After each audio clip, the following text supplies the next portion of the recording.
उत्तर प्रदेश के बहराइच जिले के बाहरी हिस्से में घने पेड़ों और खड़ियों के बीच बाहर की हाथ होती और वतन पर उगी गाय, सब मिलकर ऐसा लगता था मानो ये इमारत खुद में कोई जिंदा प्राणी हो जो रात के अंधेरे में सांस लेती हो। गांव के लोग दशकों से इससे दूरी बनाए रखते थे। किसी ने कहा कि वहां एक रानी की आत्मा भटकती है, किसी ने कहा कि हवेली शापित है और जो भी उसके भीतर गया कभी लौट कर नहीं आया। 3 दिन पहले गांव के ही युवक रवि तिवारी की लाश हवेली के पीछे वाले पुराने कुएं से मिली थी। चेहरा नीला, आंखें खुली और होठों पर डर के ऐसे निशान जैसे उसने मरने से पहले कुछ भयानक देखा हो। रिपोर्ट के मुताबिक मौत दिल का दौरा पड़ने से हुई थी, मगर गांव वालों को यकीन था रवि को हवेली की मालकिन ने ले लिया। इस केस की जांच के लिए जिला मुख्यालय से इंस्पेक्टर आदित्य राणा को भेजा गया। आदित्य अपने साहस और तर्क के लिए जाना जाता था। उसे भूत प्रेत जैसी चीजों पर कोई विश्वास नहीं था। उसके लिए हर रहस्य का कोई ना कोई वैज्ञानिक या अपराध से जुड़ा कारण जरूर होता था। डर तो इंसान का बनाया हुआ भ्रम है। उसने गांव पहुंचते वक्त अपने सिपाही सुरेश और इमरान से कहा था। गांव की बेचैनी। शाम का वक्त था, आसमान में काले बादल थे और हल्की बूंदाबांदी होने लगी थी। जीप गांव के चौक पर रुकी। लोग इधर उधर भाग रहे थे। कोई भी हवेली का नाम सुनकर ठहर नहीं रहा था। एक बुजुर्ग आदमी, जिसे सब लाला तिवारी कहते थे, आगे आया।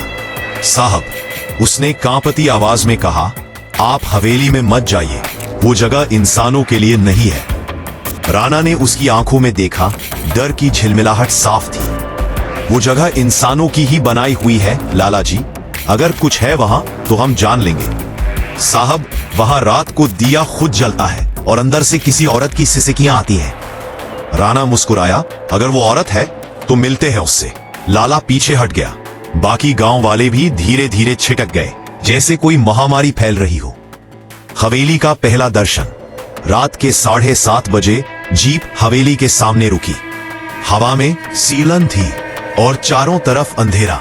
फाटक जंग लगा हुआ था, उस पर पुराने सूखे बेलों की जड़ें चिपकी हुई थी। जब राणा ने फाटक खोला तो एक ऐसी चरमराहट हुई मानो किसी ने वर्षों की नींद से करवट ली हो। हवेली की दीवारों पर पुराने चित्र टंगे थे, राजाओं, रानियों और किसी अज्ञात औरत के जो गहनों से लदी थी। उसकी आंखें बड़ी और रहस्यमयी थी और ऐसा लगता था कि वह चित्र देखने वाले को घूर रहा है। इमरान ने धीरे से कहा, साहब, ये वही औरत है ना जिसके बारे में लोग कहते हैं कि वो यहाँ रहती थी? राणा ने उत्तर नहीं दिया, बस टॉर्च की रोशनी उसके चेहरे पर मारी और सचमुच चित्र की आंखें चमक उठी मानो किसी ने भीतर से दिया जलाया हो। सुरेश ने थूक निकला, हाँ साहब, किसी ने बताया था कि हवेली की रानी का नाम महारानी अनुराधा देवी था। कहते हैं 100 साल पहले उनके पति ने किसी अंग्रेज के साथ साजिश की थी और उन्हें जिंदा दीवार में चुनवा दिया गया था। राणा ने धीरे से कहा, और अब वही लौट आई? लोग तो यही कहते हैं। हवेली के भीतर घुसते ही टॉर्च की रोशनी धुंधली पड़ने लगी। फर्श पर धूल और जाले, छत से लटके झाड़फानूस के टूटे हुए शीशे अब भी हल्की हल्की चमक दे रहे थे। हर कदम के साथ किसी के चलने की गूंज पीछे से आने लगी। तीनों के कदम रुकते तो वो आवाज भी रुक जाती। किसी ने दरवाजा बंद किया है, इमरान ने कहा। पीछे मुड़े तो फाटक अपने आप बंद था। हवा का दबाव, राणा बोला। डरने की जरूरत नहीं, पर उसकी आवाज में अब वो सख्ती नहीं रही थी जो बाहर थी। सीढ़ियों का साया। हवेली की ऊपरी मंजिल तक जाने के लिए एक पुरानी लकड़ी की सीढ़ी थी। वे ऊपर चढ़ने लगे। हर स्टेप पर किर्र की आवाज आती, जैसे कोई दर्द से पराह रहा हो। ऊपर पहुंचकर एक लंबा गलियारा था, दोनों ओर कई बंद कमरे। टॉर्च की रोशनी किसी दरवाजे पर पड़ती तो ऐसा लगता जैसे भीतर से कोई हल्की छाया हिल रही हो। सुरेश ने पूछा, साहब, हम पहले किस कमरे की तलाशी लें?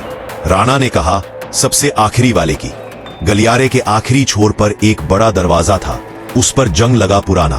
ताला आधा टूटा हुआ था। राणा ने ताले को लात मारी, दरवाजा धीरे से खुला। अंदर घुप अंधेरा। टॉर्च की रोशनी में पुरानी पलंग, बिखरे हुए कपड़े और दीवार पर उकेरे शब्द दिखे, वो लौटेगी। लाल रंग में लिखे ये शब्द ऐसे लग रहे थे जैसे अभी अभी किसी ने ताजा लिखा हो। नीचे सूखे लाल धब्बे, शायद खून के। ये वही कमरा है जहां से रवि का मोबाइल मिला था।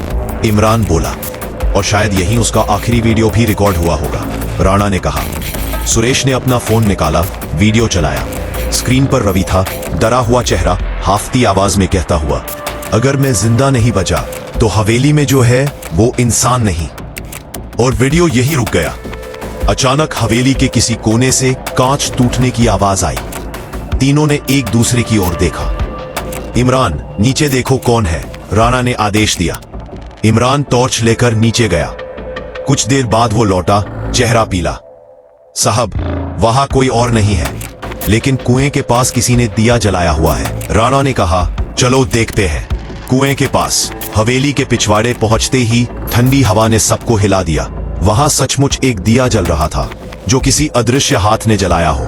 दिए के पास मिट्टी में उभरे पैरों के निशान थे, मगर वे कहीं नहीं जा रहे थे, बस कुएं तक आते थे और वहीं खत्म हो जाते थे। राणा झुककर निशान देखने लगा। तभी पीछे से औरत की औरत की आवाज आई, बहुत धीमी, जैसे कान में फुसफुसाहट। तुम क्यों आए हो यहां? सुरेश ने टॉर्च पीछे घुमाई। कुछ नहीं, पर दिया एक खटके में बुझ गया। अब चारों ओर सिर्फ अंधेरा। राणा ने महसूस किया कि उसके कंधे के पास ठंडी हवा का झोंका नहीं, बल्कि कोई सांस ले रहा है। उसने टॉर्च घुमाई। सामने कोई नहीं, मगर जमीन पर उसकी अपनी परछाई के अलावा एक और अजनबी परछाई थी। साहब, इमरान बुदबुदाया, वो हमारे साथ खड़ी है। राणा ने धीरे से कहा, कौन? और तभी हवेली के भीतर से वही ठंडी औरत की हंसी गूंज उठी। हा हा। रहस्यमय तस्वीर। किसी तरह अंदर भागे। कमरे में लौटकर देखा, दीवार पर टंगी वही रानी अनुराधा देवी की तस्वीर अब नीचे गिर चुकी थी, और उसके शीशे के पीछे कुछ अटका हुआ था, एक पुराना पत्र। राणा ने सावधानी से शीशा हटाया।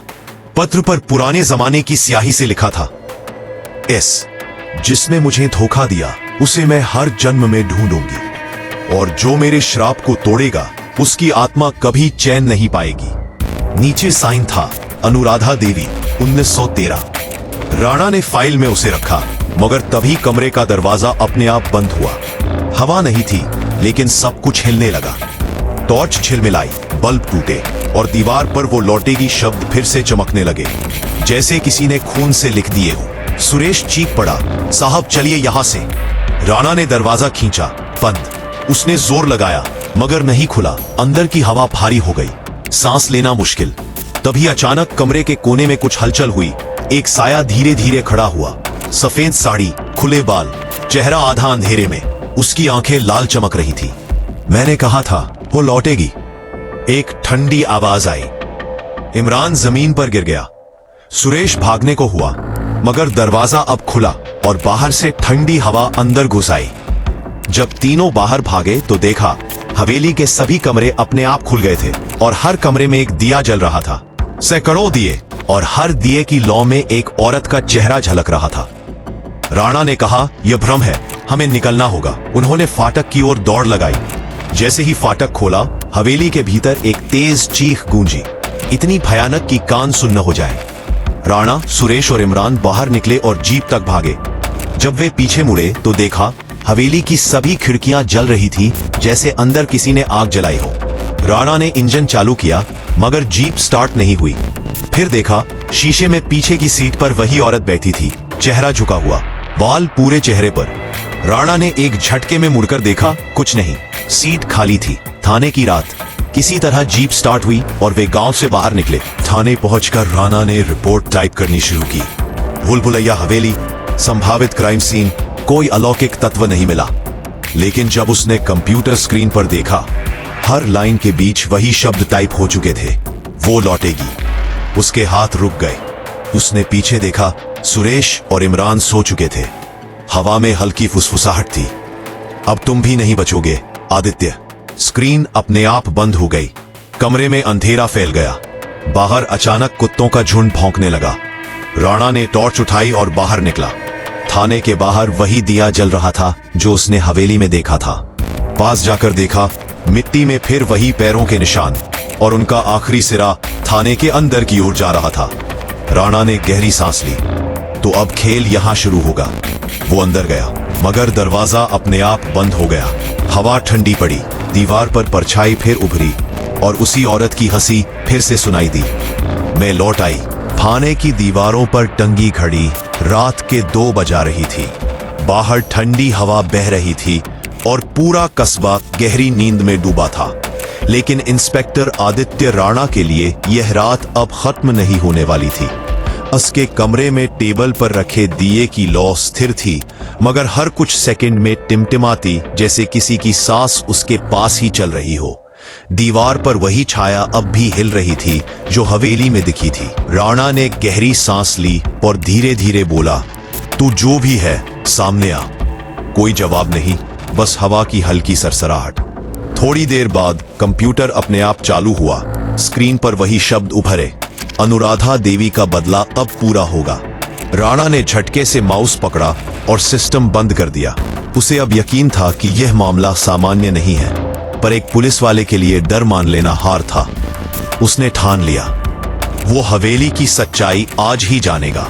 सुबह की खोज। सुबह होते ही राणा, सुरेश और इमरान दोबारा हवेली की ओर निकले। रास्ते में लाला तिवारी मिला, जिसने उन्हें रोकने की कोशिश की। साहब, आप फिर वहीं जा रहे हैं? अब की बार वो आपको छोड़ेगी नहीं। राणा ने कहा, लाला जी मुझे बताइए, ये अनुराधा देवी कौन थी? उसकी मौत कैसे हुई थी? लाला ने इधर उधर देखा, फिर बोला, 100 साल पहले की बात है। अनुराधा देवी राजा भानु प्रताप सिंह की पत्नी थी। कहते हैं वो बहुत सुंदर और धार्मिक थी, लेकिन राजा अंग्रेजों के साथ मिलकर अपनी ही रानी पर देशद्रोह का इल्जाम लगाने लगे। एक रात झूठे मुकदमे में उन्होंने उसे हवेली की दीवार में जिंदा चुनवा दिया। रानी की चीखें आज भी हवेली की दीवारों में गूंजती हैं। साहब, तभी से वो हवेली शापित है। राणा ने गंभीर स्वर में पूछा, और राजा का क्या हुआ? उसी रात राजा को कोई रहस्यमय आग में जलता देखा गया, हवेली के भीतर से। उसके बाद से कोई अंदर नहीं गया। राणा ने आंखें बंद की। अब सारी बातें जुड़ने लगी थी। हवेली के दिए, दीवार पर लिखे शब्द और रवि की मौत, सब उसी कहानी से जुड़े थे। अनुराधा देवी शायद अब भी इंसाफ चाहती है, उसने खुद से कहा। हवेली की दूसरी रात। शाम को वे फिर हवेली पहुंचे। इस बार राणा ने कैमरा, रिकॉर्डर और नोटबुक साथ ली। अगर कुछ है तो हम उसे सबूत बनाकर दिखाएंगे, उसने कहा। हवेली वैसी ही शांत थी, मगर अब दीवारों से सीलन की गंध और तेज थी, जैसे हवेली को पता था कि कोई फिर उसके अंदर घुस आया है। राणा ने मुख्य हॉल में कैमरा लगाया और रिकॉर्डिंग चालू की। फिर वो और सुरेश ऊपर वाले हिस्से की ओर बढ़े, जबकि इमरान नीचे के कमरों की जांच करने लगा। कमरा वही था। दीवार पर वो लौटेगी अब और भी गहरा दिखाई दे रहा था, और उस पर से टपकती लाल नमी ऐसी थी जैसे कोई ताजा जख्म फिर से खुल गया हो। अचानक नीचे से इमरान की आवाज आई, साहब नीचे आइए, जल्दी। दोनों भागते हुए नीचे पहुंचे। इमरान के सामने जमीन में कुछ धंसा हुआ था, एक कंकाल। ये क्या है? राणा झुका। शायद वही जगह जहां रानी को दीवार में चुना गया था, इमरान ने कहा। दीवार पर कुछ उभरे अक्षर दिखे, भानु प्रताप का अंत यही होगा। राणा ने नोटबुक में सब दर्ज किया। उसी वक्त अचानक हवेली के दरवाजे जोर से बंद हो गए। हवा में किसी औरत की चीख गूंजी, इतनी तीखी कि सबके कान सुन्न हो गए। फिर वही आवाज, बेहद धीमी मगर हर तरफ से आती हुई, मैं यहां हूं, तुम्हारे बीच में। अदृश्य उपस्थिति। टॉर्च की रोशनी इधर उधर घूमने लगी, मगर कोई दिखाई नहीं दिया। फिर अचानक एक दिया अपने आप जल उठा, ठीक उस जगह जहां कंकाल था। लौ नीली थी।